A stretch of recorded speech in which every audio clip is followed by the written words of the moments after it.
actually close to that, like I told you previously. I was close to that, and things would have been different. We had this discussion. You had a lot of fun when you were younger. I never had that phase. So I want to have more time to myself. And now I really just respect time too much, far more than money. Money is easy. You Yeah, can just buy, I can buy Bitcoin, sit on it, money's coming in, It's time. What do you do with it when you have it? And how do you make sure you say no to things that take your time away from you, doing things that you don't want to be doing? Right. I would rather maintain my optionality than make 10 times more money. The thing about real estate is you're not really making that much more money, even if you're making more money. Unless you have it filled up with apartments. Even then, demographics are going to come into play.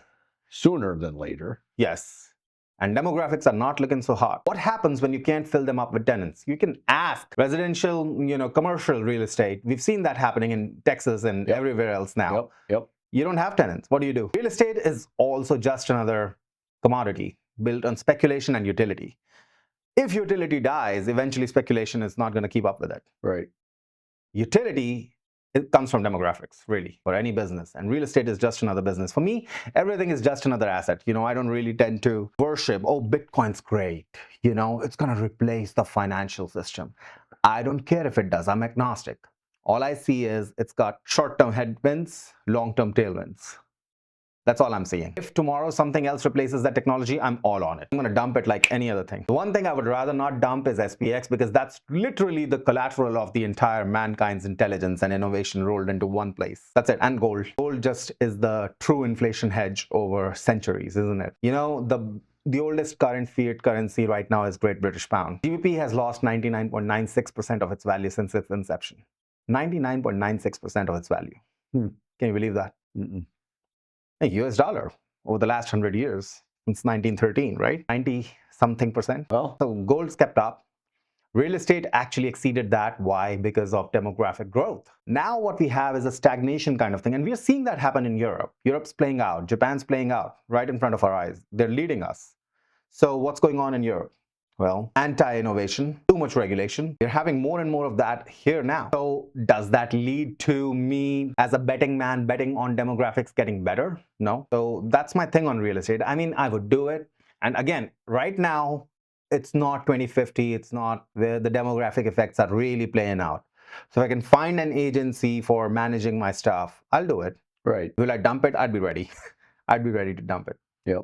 Like anything else. And the problem with real estate is still liquid. Residential apartments, stuff like that, liquid. Not as liquid as just me sitting here and doing it in 5 seconds. Right. But still, it's okay.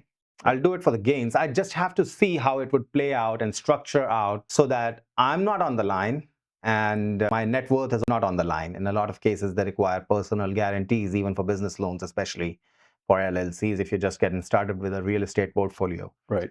So do I want to put everything else that I've worked up to on the line? No. And am I getting leverage without that? Without leverage, there's no money in it. Right. There's no money in it without the leverage. Right. So for the leverage, I have to personally guarantee it, which means putting everything else on the line. Right. There's a lot of complications with real estate, and long term, I'm not bullish on it. They're building so much stuff. So much stuff everywhere. In Asia, they're building so much stuff. They've got ghost cities in China. Entire cities built for tens of billions of dollars. Nobody lives in them. They've replicated Paris as a city somewhere in Guangzhou, and nobody lives there. Replicated entire 1950s Paris. No kidding. Yeah, nobody's living there. They don't have the people. People want to live in Hong Kong or Beijing, or Shanghai. That's where the economic opportunity is. They don't want to live in the middle of nowhere. Even if there's high-speed train, it's still going to take you 3 hours to get somewhere. Still in the middle of nowhere. Yeah. Yeah. So you don't want to spend... You want to live where stuff's going on. So the thing is the real estate going up? Yes, but only in certain mega cities.